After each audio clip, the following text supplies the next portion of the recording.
Good evening, folks. I'm just going to do a quick video of something that just came up. I hear we had a CME on X flare, and this is an Atlas collision that occurred at 2256 times this image of a collision that occurred today. As they power up CERN, it causes incredible electro link to the universe. And at this point in time here, an X flare kicked off from this side of the sun. See this flare? I'm going backwards in time. I've seen flares kick off before when CERN's been in operation, and this is just another time of that occurring. You can see the impact here, right about the time it hit Earth from when it first occurred. You'll see the incident occur when it first kicks off the sun, boom, and the shock wave comes through space and impacts our planet and our magnetosphere. It was a heavy hit, actually, and the power grid stayed up, so it's already gone past. As you can see, it's already past us, right? So there's nothing to fear, because some people were scared. It's why I decided to do this video real quick. Like, it's already passed, right? It's already been here and gone, right? Here and gone, here and gone. Goodbye. Oh no, it isn't actually. That's a predicted path. My mistake. I'm bad. So the impact of the flare should be precisely at the 4th day, 10th month, 5 a.m. Universal time, which is my time, 5 o'clock in the morning in a day and a half. It is a big hit, actually. So it might be wise to unplug some of your electronics that day. That's a big hit. And I'll show you it again. It is quite a dramatic thing to see. I do love looking at the space weather and stuff. You can see it on Lasco. Got a good shot of it. Watch. Sorry if I got the times wrong. But you know, I'm just doing a quick capture. But did CERN help kick it off is my question I have to ask. And I'm asking a question. I'm not making a statement. Do I think so? Yes. I have an opinion. Right? It wasn't that dramatic a blast coming toward us yet that we can see. But when the particles interfere with the chip, right about there, that'll have been a quick flow. Neutrino burst, maybe. Yeah, I'm looking at it. Right. I wanted to see that. It's important. And it is a strong hit, so I imagine they're going to upgrade the space weather forecast from minor, because that was a strong hit. They're going to have to upgrade these conditions over the next 24 hours. It's odd to see this many sunspots and this much activity during what is called a solar minimum. But CERN was quite operational today. If I look at the publicly available Vistar's dashboard, I can see that the plasma is awake. And I can see that it's at.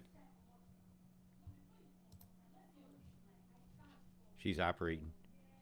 So we're going to feel a little wobbles, maybe some dizzinesses to ourselves, because some things have been noticed. A lot of the gates are closed. I find the Atlas on, this is the last beam dump data of when they dropped the last beam, because it's operating. Right, the last, this is alive. And it looks like they dumped about an hour ago. Almost exactly an hour ago. Yeah, so they're doing their experiments. What I found interesting, oh, I'm getting a call. Maybe my sound ain't working. Hang on, let me get up.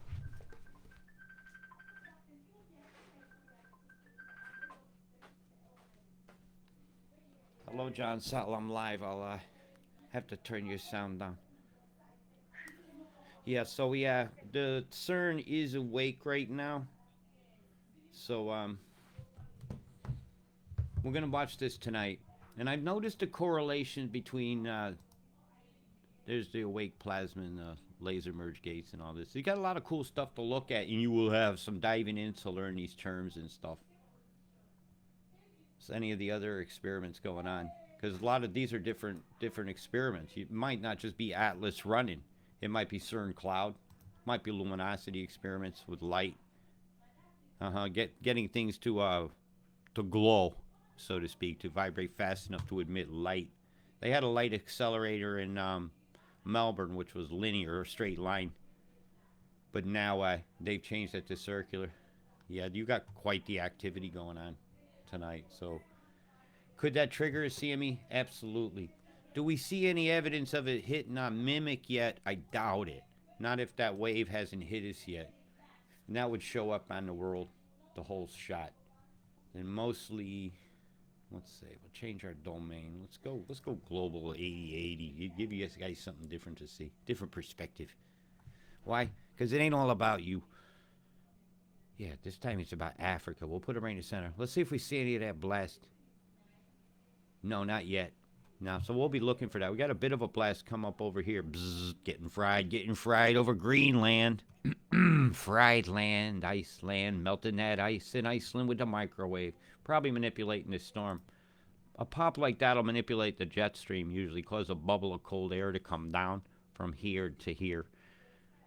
Displace a bit over to the pole to this side as well. So I'll be watching first the colder air to come down and influence the storms over the northern regions here, Siberia and Canada, and through a dip probably will cause in a jet stream here just from that move, because I've seen it before. So CERN is active, and it was active at the times that they hit. Is it going on? No comments? Yes, I got a screen. Yay. It's hard to tell sometimes. Right, so we do have some beams that kicked off, but I don't see any evidence of the CME hitting the Earth. Okay, could they create a computer graphic that just looks like it? Absolutely. Can they make you scared so that you don't sleep at night? Oh God, I'll lose power. Like, that's such a bad thing. Like, I get to put my phone down and pick up a book for a night. It's such a bad thing. And if you ain't prepared for a power outage, go get good with yourself, and then you will be prepared. Got a good blanket if it's wintertime? You know, what is wrong with you? You should always be prepared for the cold. Shouldn't have to sleep in your winter clothes. But do you have any? You better get on it. It's going to be a cold winter time. Mr. Burns thinks it's excellent to jack your bills, and he's going to do it while he's playing with these big toys. And this uses a lot of electricity to do. Yeah, hi, there's plenty of money to do luminosity beams and spare beams and experimenting. Spiking magnetic fields. Oh, we just got a new targets. You hear the word target mentioned. What I found was interesting in Atlas, and I wasn't aware of this number, and I'm going to have to look a little more into it on the Atlas one. Let me see if I can find it right here on the Large Hadron Colliders. This number down here, event number 55,680. My God, that's a lot. That's 556,865,300.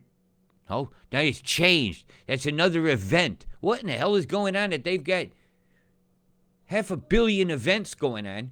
Run number 435854. But they've done a lot of work at this place that they ain't advertised. If there's 365 days in a year, something ain't adding up here for the days this thing ain't supposed to be operating and this much going on.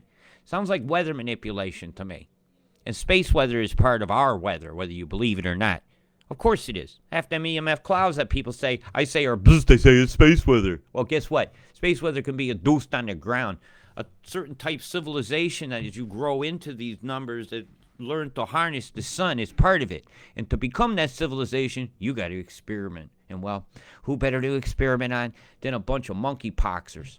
People that go along with anything, walk around with a tan line of shame on your face and not feeling ashamed.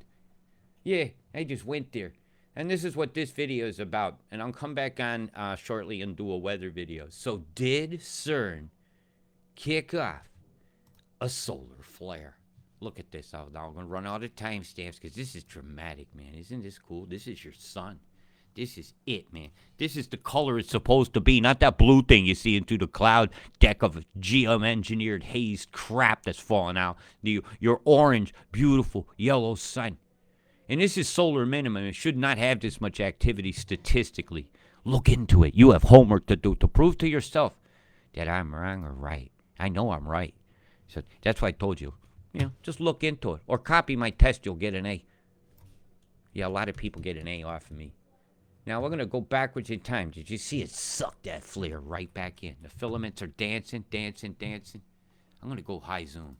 You got to see it up. I'm going to put it up on about 100. This is real dramatic. Right, here you go. Oh, man. Man. Here we go. Watch this flare. Let's get it moving. Right, here's the area of interest. These are magnetic filaments, a flux line, causing very, very high temperature plasmas to make the molecules vibrate and glow. Super hot, man. This is hot plasma. You could cook a hot dog there with, well, just looking at it. That's how hot it is. You wouldn't walk through that, so we are told. Right, because plasma could be cold. But this shows you electric universe. And there's a little kickoff. One filament snapped. Just like bad energy is somebody facing you. Their filament snaps at you. Boom. And it's going again. I'm going forward. And she's building up. She's building up. She's about to pop. You can see it. You can see all the center of flux. It's getting hotter, hotter, hotter, hotter, hotter. She's going into space now towards us, right? That's actually leaving the surface of the sun. And if you've seen it from the side, it'd be ever so dramatic. And there she goes. Pow! The filament went. Right? So the process of inducing the filament to come toward the planet is done with high magnetics, and high magnetic fields are being induced by colliders worldwide. And CERN is not the only one of concern, right? They can do these things. They could pop a filament, man. Yeah, this is very dramatic. There's been quite a view of the sun today, and it's cool to look at. And just put the sun on the television and look at it. Why? Because it's your sun. You don't get to see it on the ground enough, and you don't get no vitamin D from looking at it on the telly. You get vitamin dumb, right? That's the D you get from the TV. So use it appropriately. Isn't this cool? And you can get this from, just type in space weather dashboard, and you'll come up with this. And you and your youngins, and you do your homeschool, and you can have some really good looks at stuff like this. Okay? So Vistar says they had a collide, and all that was going on, as I showed in the beginning. And the high magnetic fields will induce. And look at the time here, 11 to 11:34. That's oneness. You gotta love a oneness. But that's the PM. Isn't that a dramatic picture of the last collision they had? Wow, it's like a spirograph, huh? Who got paid to do that? Kubrick? Anyways, I'm going to jump off of this video. I'm going to load up the stuff for the weather. Whether you like it or not, it is what it is. And I showed what I show. And that's the end of this show. Big love.